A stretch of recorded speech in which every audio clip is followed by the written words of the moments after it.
Սակելու, մարդկանց կյանքի համար վտանգավոր գործողություն անելու, մի հատ ստե եկած նստած, մի հատ ժպտում եք, մի հատ բան եք անում, ռեպլիկ եք թողում թողից։ Լրիչ դու մի հատ, այդտեղ լրիչ։ Այստեղ հարցերը մենք ենք տալիս։ Քեզ եմ ասում, լրիչ։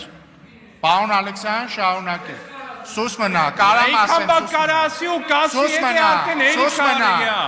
մնա։ Սուս մնա, իր խոսքը տրված ինքը խոսում է։ Լրիչ, նստի տեղդ,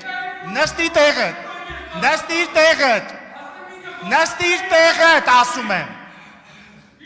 նստիր, կարամ ասեմ, ես եմ նիստվարում, նստի տեղդ, լսի արան, հանգստացի միա, հանգստացի, վերեկի տեղդ,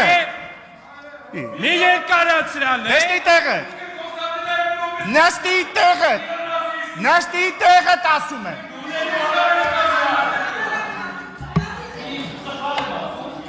Նախազգուշացում Արթուր Սարգսյանին։ Լրություն, պարոն Բարսիլյան, լրեք բոլորդ։ Լրեք, պարոն Բարսիլյան, նախազգուշացում ձեզ։ Վերականգնեք Վահագն Ալեքսյանի ժամանակը և շարունակեք, պարոն Ալեքսյան։ Շնորհակալություն, Տիկին գլխավոր դատախազ, նորից խնդրում եմ, այդ փորձաքննական գործողությունները կատարեք ու մի հատ փորձենք հասկանանք, էլի, որովհետև օրինակ չգիտեմ, ես որպես տենց վարորդ իմ պրակտիկայում եղել է դեպք, որ մեքենայի դիմացի անիվը ծակվել է, բախտս բերել է իհարկե շատ ցածր արագությամբ եմ ընթանալուց եղել այդ պահին, բայց դա չափազանց վտանգավոր բան է ու ես ձեզ վստահեցնում եմ, դա հանրային չափազանց մեծ վտանգավորության առարկա, սա մեկ հարց։ Երկրորդ հարց, ավտոբուսների վրա լցվելիք յուղերը, ինչ բաղադրություն ունեն, արդյոք դրանք հրավտանգ են թե ոչ, արդյոք կատարվել է նման փորձաքննություն։ Հարց երրորդ, ներողություն եմ խնդրում։ Փորձաքննություն կատարվել է արդյոք թե թունելներում, որտեղ մեքենաներ են խցանված կանգնած, խոզի տուկերի վառելը, գազով աշխատող մեքենաների պարագայում, քանի մեքենայի պայթյուն կարող էր առաջացնել։ Հարց համար 4-րդ, որպես այդպիսին։ Երբ որ քննարկվել է մասնավորապես Նիկոլ Փաշինյանին, Արարատ Միրզոյանին եւ Ալեն Սիմոնյանին սպանելու հարցը, կոնկրետ այն վեղարով տերորիստի կողմից հատկապես, ով ասել է, եթե սպանեմ այս մարդուն, ինչ կլինի, այդ մարդու տնից որևիցե զենք կամ բան գտնվել է թե ոչ, եւ ներողություն եմ խնդրում շատ հարցերի համար, հարց համար 5-րդ Հայաստանի Հանրապետությունում վերջին 10 տարիներին քանի մարդ է սպանվել օրինական գրանցված զենքերով։ Շնորհակալություն։ Շնորհակալություն, պարոն Ալեքսանյան, ձեր երկու հարցերին եզրափակիչի շրջանակներում կանդրադառնամ, որտեղ լրացուցիչ քրեական վարույթից ճշգրտման անհրաժեշտություն կա, որպեսզի կարողանամ թվարկել եւ նաեւ ձեր հարցին պատասխանել։ Փորձաքննությունների հետ կապված ինչպես ձայնի համապատասխանության, այնպես էլ մյուս բոլոր փորձաքննությունները բնականաբար ոչ մեկ պատրաստ չի, մի քանի շաբաթական վարույթ է, բայց դրանք բոլորը ստուգվելու են ձեր բարձրացրած հարցերը այդ թվում վարույթի շրջանակներում, բայց ես մի հանգամանքի վրա եմ ուզում բոլորիդ ուշադրությունը հրավիրել, ելի միջնորդագրի մեջ ներկայացված խոսակցություններում երևում է, որ մասնակիցները իրենք էլ են ուզում փորձել աստղիկների պիտանի լինելը Մասնավորապես Արթուր Սարգսյանը իր խոսքում առաջարկում է, որ տեսնեն աշխատում է թե չէ, օրինակ կոտրվում է, մտնում է այկի մեջ, թե ակը ճղում է, թե ակը ծակում է, այդ բոլոր արդյունքները ստուգելու համար առաջարկում է, որ փորձնական իրենց մեքենաների վրա փորձարկեն, որպեսզի վստահ լինեն, որ այդ աստղիկները, այսպես ասած, աշխատում են, այսինքն ձեր կողմից բարձրացված հարցադրումը իրենք էլ են ունեցել քննարկումների ժամանակ եւ փորձել են հասնել մաքսիմալ արդյունքի այն իմաստով, որ օրինակ չկոտրվեն, չծալվեն, չմտնեն ակի մեջ, այլ իրականում պատռեն անվադողը եւ ձեր ասած գուցե հետևանքները առաջացնեն։ Փորձաքննությունների մասով դրանք բոլորը դեռ ընթացքի մեջ են, հնարավոր չի ձեր հարցին սպառիչ պատասխանել, որ այո կամ ոչ։ Կստուգվի քննության վարույթի շրջանակներում դրա մասին հրապարակում կլինի, իսկ օրինական զենքերը ես պատասխանելով պարոն Մանուկյանի հարցին նշեցի, որ մենք իրենց մեղադրանք չենք առաջադրել ապօրինի զենք պահելու համար եւ այս կոնտեքստի մեջ օրինական զենքի առկայությունը եւս խոսում է որոշակի վտանգավորության մասին։ Արձագանք։ Շնորհակալություն։ Միանշանակ համաձայն եմ այն մտքի հետ, որ օրինական զենք ռիսկի առկայությունը եւս խոսում է որոշակի հնարավորության մասին, որովհետեւ մի բան է օրինական զենք ունեցող մարդը ասի, ես մեկին կգյուլեմ, մի բան է օրինական զենք չունեցող մասի։ Ինձ թվում է սա հասարակ առաջ կուրսի իրավաբանն է կփաստի, որ խիստ իրարից տարբեր հանգամանքներ են, եւ այո, միանշանակ խնդրում եմ այդ փորձաքննությունները արեք, որովհետեւ նորից եմ ասում, այդ գործի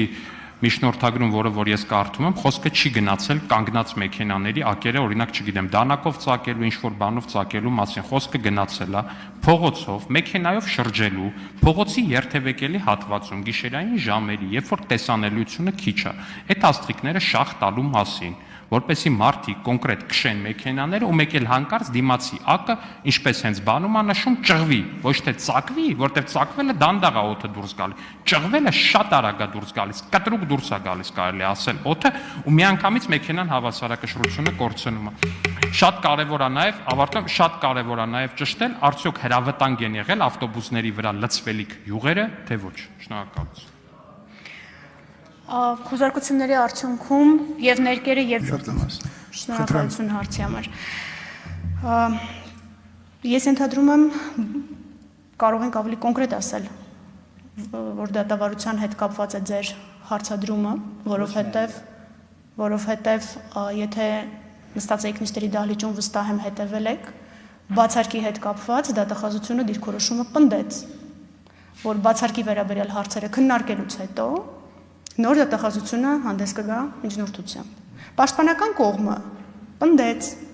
որ բացարկի հարց չի կարող քննարկվել, որովհետև իրենք տեղեկացված չեն մեղադրանքից։ Եվ վստահ եմ,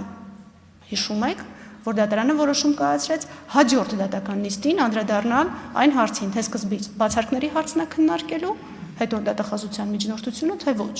Այսինքն ձեր են հետևությունը, որ դատախազությունը կողմ է որևէ երկակի ստանդարտի, գոնե իմ տեսած դատավարությունում չի հիմնավորվում։ Եթե որևէ այլ օրինակ գիտեք, խնդրում եմ ասեք, մենք ուշադիր կլինենք։ Օրինակները շատ են, կոնկրետ եթե ուզում եք օրինակներից խոսեք, ես դրա համար չկոնկրետացրեցի։ Իհարկե ավելի թարմը այն է, ինչ դուք ասում եք։ Այդտեղ իհարկե շատ ավելի լուրջ ուրիշ խնդիրներ կա այդ դատավարության առումով ու պաշտպանական կողմը ինչ է ասում, մենք չենք հասկանում ինչ օդվածով ենք մեղադրվում, որ մի հատ էլ հասկանանք բացարկի միջնորդություն ունենք, թե չունենք դատավորին։ Խոսքը ստեղ դրա մասին չէ միայն։ Կոնկրետ իմ դեպքում եղել է օրինակ Մասիս Մելքոնյան, ով ընտրություններին մասնակցել է հակադիր բևեռում, կոնկրետ ընտրացուցակում ա եղել 14-րդ համարը,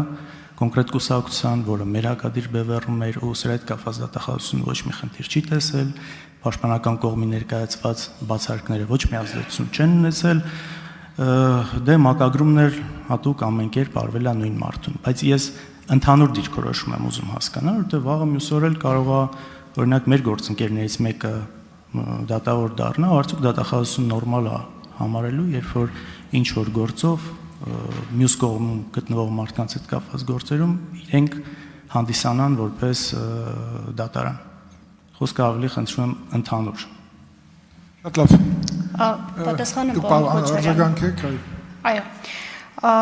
Ես ձեր նշած դատավարությունների հետ կապված էլի պետք է ասեմ, որ դատարանը որոշում է կայացրել բացարկի, ինքնաբացարկի վերաբերյալ հարցով, դուք իրավաբան եք ու շատ լավ եք պատկերացնում ինքնաբացարկի վերաբերյալ որոշում կայացնող սուբյեկտն ով է, եւ շատ լավ եք պատկերացնում ինչա նշանակում քրեական արդարադատություն, որը կողմերի հավասարություն չի ենթադրում, մրցակցային դատավարություն է, եւ դատախազությունը յուրաքանչյուր դեպքում,